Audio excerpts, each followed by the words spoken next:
Locals and tourists get ready for the fireworks above Victoria Harbour. President Xi Jinping writes to old American friends to extend Lunar New Year greetings. And Japanese Prime Minister Sanai Takaichi is reappointed for the top job.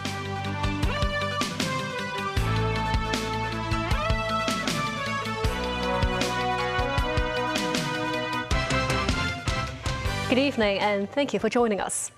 It's the second day of the Year of the Horse. Among the celebratory centerpieces is the Lunar New Year fireworks display in Hong Kong tonight. Many spectators could be seen waiting on both sides of Victoria Harbour since this afternoon, with the pyrotechnic show poised to kick off at 8 p.m. Samantha Lee reports. Outside the Tsim Sha Tsui Cultural Center, many citizens and tourists arrived early in the afternoon, wishing to get prime viewing spots to watch the Lunar New Year fireworks display. I need to pick the spot, for here to witness the fireworks later.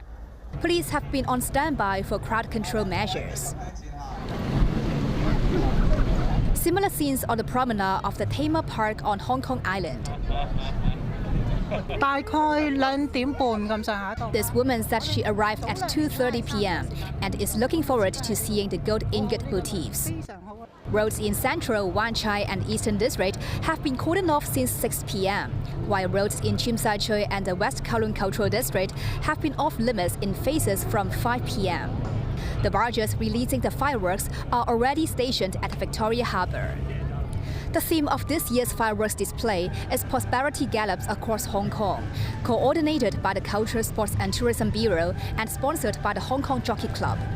The 23-minute spectacle comes with a total of 8 acts, during which more than 30,000 fireworks shells will be launched.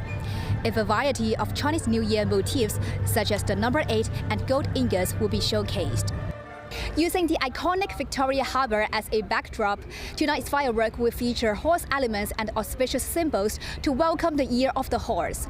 The display will stretch 850 meters across the harbour and reach up to 250 meters in height. Samantha Lee, TVB News. Our reporter Samantha Lee has been on standby in Tsim Sha Tsui since this afternoon. So Samantha, how's the atmosphere building up now at the Cultural Center? Happy Lunar New Year, everyone! I am now standing in a sea of people here at the Cultural Center in Tsim Sha Tsui, where thousands of spectators have squeezed into every inch of the waterfront for the firework display later tonight. The crowd started to build in the afternoon. Many of them bring along their cameras and picnic mats for the spectacle tonight. The theme of this year's firework display is Prosperity Gallops Across Hong Kong, which is sponsored by the Hong Kong Jockey Club at a cost of $19 million. The show will last for about 23 minutes and will be divided into 8 scenes, each with a theme showcasing elements inspired by the energy and spirit of horses. At 8 p.m., 31,888 fires will be fired into the sky, which is about 1/3 more than last year. And now I will have to stay here for more updates. For you, back to you in the studio. Okay, that's our reporter Samantha Lee in Tsim Sha Tsui. Meanwhile, rural leader Kenneth Lau has drawn a neutral fortune stick for Hong Kong at Chek Kung Temple in Sha Tin. Memo Sanga reports. Hong Kong Chairman Kenneth Lau arrived at Chek Kung Temple on Wednesday morning to perform the New Year ritual, drawing a fortune stick for Hong Kong. What will Hong Kong's fortune be in the Year of the Horse? I drew the number 22 fortune stick, Lau said. Speaking to the media afterwards, Lau explained what the stick meant. He said the stick is not bad for Hong Kong, but the city must undergo transformation and be innovative. Lau also said society must stay vigilant despite the appearance of a peaceful atmosphere. Meanwhile, Sha Tin Rural Committee Chairman Mok Kan Wai drew one of the worst fortune sticks, the number 83, for the district. Ma explained the stick's messages by comparing it to a sick person, saying it requires time for them to recover strength. He said the stick reminds people to stay cautious and be patient. Through Throughout the day, worshippers line up outside the temple to offer incense sticks to Tiegong, a military commander from the Southern Song dynasty, whose birthday is believed to be on the second day of the Lunar New Year. Inside the temple, many worshippers were seen holding a fan-bladed wheel, and it is said that turning the wheel clockwise will bring good luck. For most worshippers, health and prosperity are at the top of their wish lists. Secretary for Security Christian arrived at the temple. Tan first visited a booth from the police force before speaking to temple vendors. In the end, he bought a small decorative item. Speaking of his wishes for the new year, Tan said he hopes for a safe Hong Kong and a steadily developing economy. Moments 9, TVB News. In Sheung-wan, a long-established dried seafood shop has continued its half-a-century tradition of gathering staff on the second day of the Lunar New Year for a celebratory Hoi Nan Fan or New Year lunch.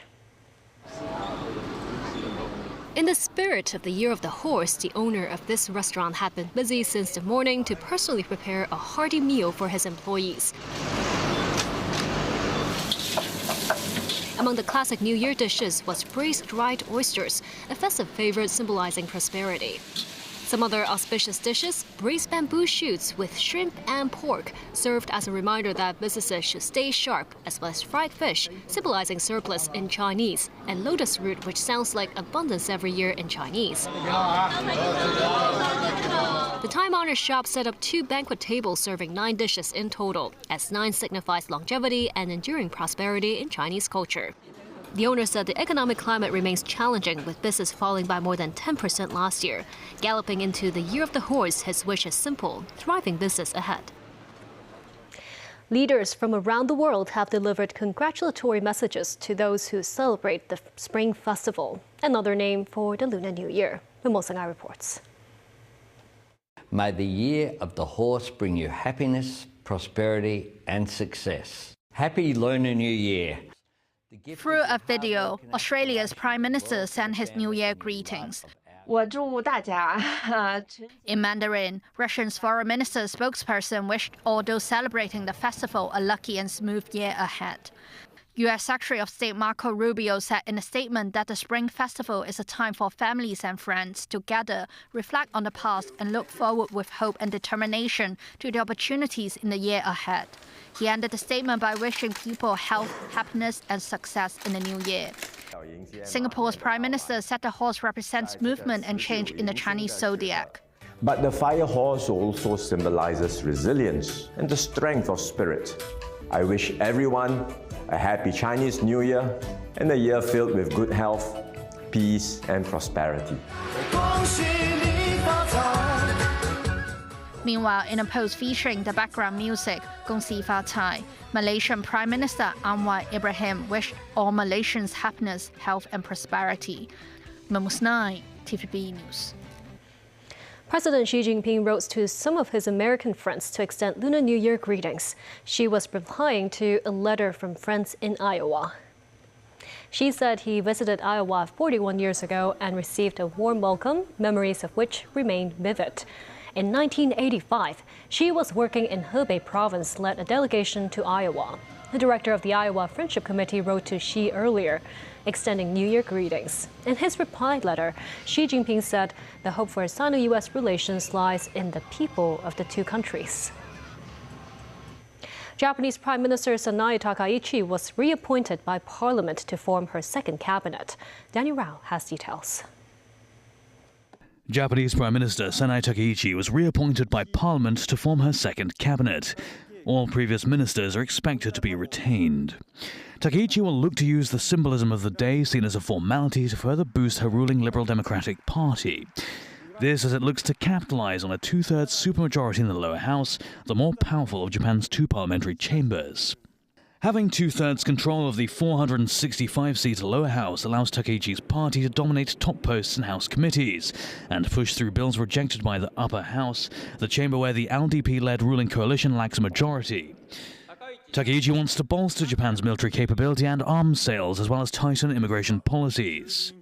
Her ambition to revise the U.S. drafted post-war pacifist constitution might have to wait, as she is facing pressure to deal with rising prices, a declining population and worries about military security. Her first urgent task is to address rising prices and sluggish wages and pass a budget bill to fund those measures delayed by the election.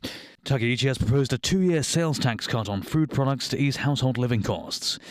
Takaichi is also maneuvering for a crucial summit next month with US President Donald Trump, who will visit Beijing in April.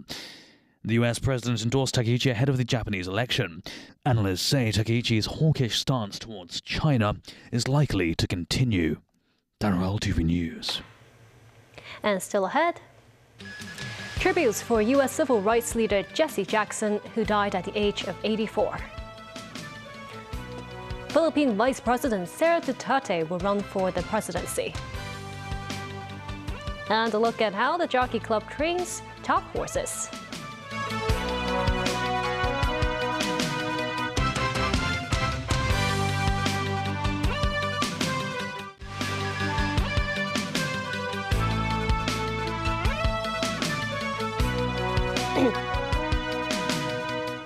Welcome back. Reverend Jesse Jackson, a protege of the late Reverend Dr. Martin Luther King and two-time presidential candidate, died on Tuesday. He was 84. His influence is considered to have helped pave the groundwork for the Obama presidency. Nasir Karim with more. Jesse Jackson with Dr. Martin Luther King Jr. and others at the Lorraine Motel in Memphis, Tennessee on April 3, 1968. With King again on April 4, 1968. King would be assassinated later that day, and Jesse Jackson would gradually emerge as a successor in the U.S. civil rights movement. I really can't think of any single individual who's had more influence after Dr. King's tenure here than Reverend Jesse Jackson. Jackson, born on October 8, 1941 in Greensville, South Carolina, spent a lifetime fighting for equality and justice.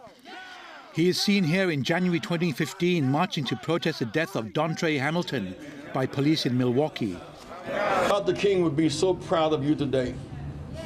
Yes. You stand in the cold, multiracial, multicultural, employed, unemployed, because justice transcends race.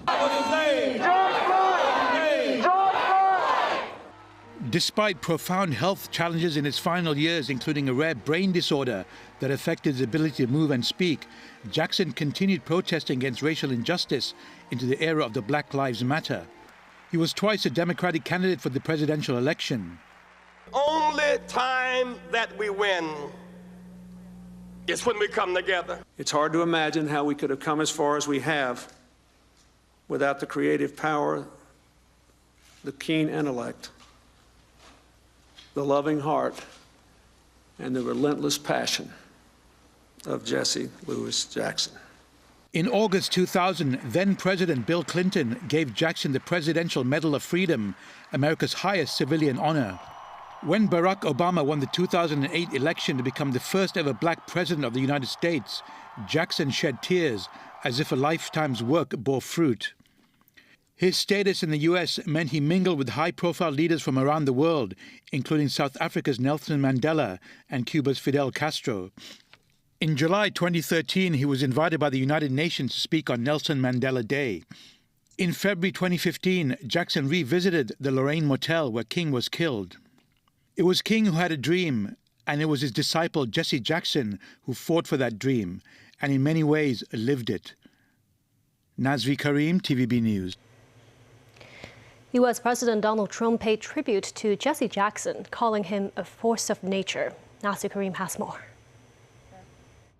Harold Hall drops off some flowers at a house in Chicago where Jesse Jackson used to live. Among those who knew Jackson best were his friends and neighbors. I stayed in the neighborhood.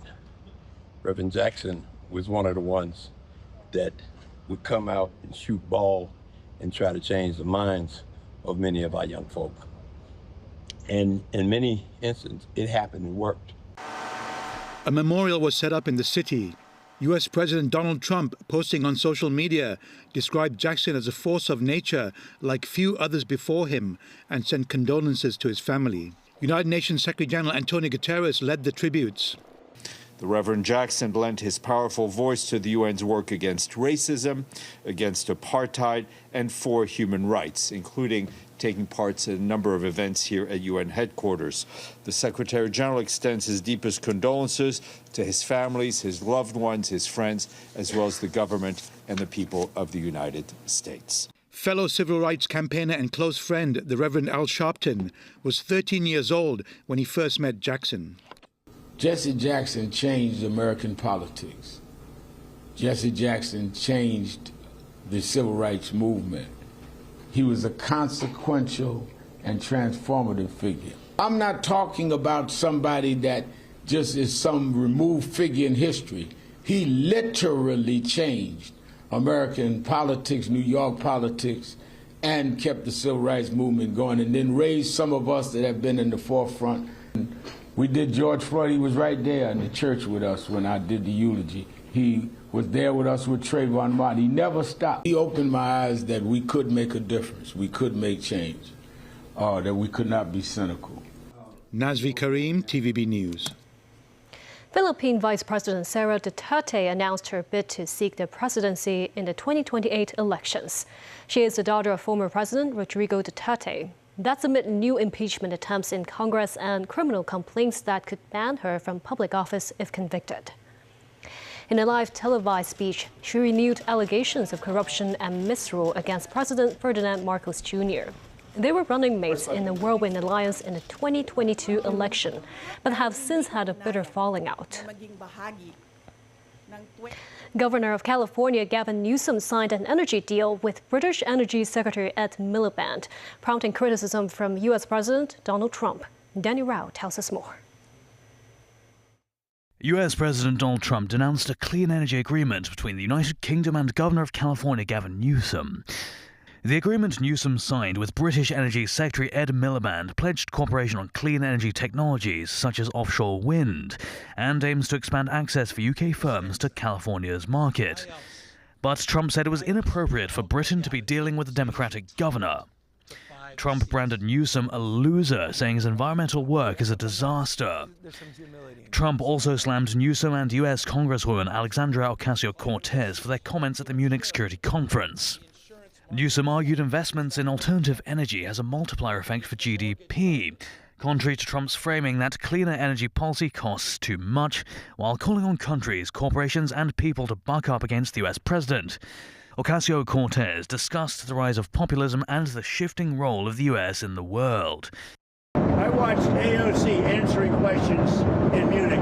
This was not a good look for the United States. I watched Gavin Newsom answering questions in Munich, and this was a bad look for our country. This was these two people are incompetent. Look, Gavin has destroyed California. Newsom has publicly mulled seeking the Democratic US presidential nomination in 2028. Daniel TV News. The Chinese New Year race day is one of the city's most vibrant Lunar New Year traditions. Horse racing accompanied the city's rise, witnessing its prosperity and producing world-class champions along the way. Celine Chan tells us more. What does it take to train a champion racehorse? Swimming, trotting, running laps. Here at the Sha Tin Racecourse, these are just part of a racehorse's daily routine. The Hong Kong Jockey Club introduced 10 treadmills last October, which supports 4 training modes like fast trotting and walking, allowing year-round, all-weather indoor training. First of all, the treadmill can help them, giving them light exercise to help them recover, heal up better. In a way, horse needs exercise. They need to exercise to gain their conditions, to improve their conditions or improve their injuries. So by doing that, the treadmill is in another way can help them pick up their form faster than rather than just resting in the box. Without a jockey on board, horses recovering from injuries can resume training earlier with zero weight burden. Through continuous innovation in training, the club has nurtured numerous international stars. The city is currently home to about 1,350 racehorses, which is just less than 1% of the global total. Yet two of them, Kaying Rising and Romantic Warrior, have galloped their ways into the world's top 10 horses in the world's best racehorse rankings last year.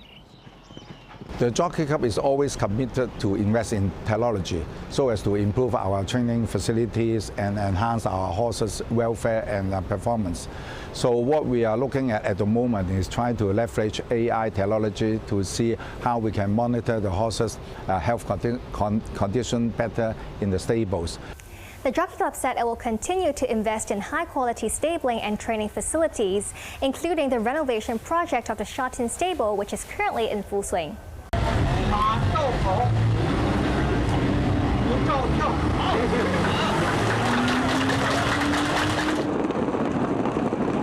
Horse racing in Hong Kong dates back to the mid-19th century. For over a century, the thunder of hooves has never stopped, mirroring the city's development and symbolizing its enduring vibrancy. Well, I would say gambling had never been legalized in China before and after 1949. So before that, you could see that, of course, for many times, we can see there are so many casinos been opened in Shanghai and Guangzhou and in cities like that. But then legalizing gambling in such a form like Hong Kong, mixing it with horse racing, I guess this is an invention of Hong Kong, not that common elsewhere on this planet. And of course, after 1949, gambling is prohibited in New China.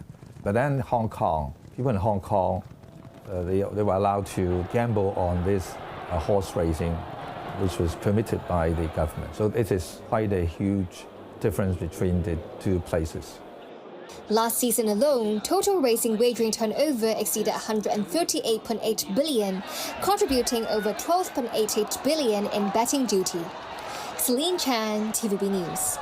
And before we go, from all of us at TVB News, may this year of the horse carry you forward with power, stamina, and grace. And that's the news. Thank you for watching.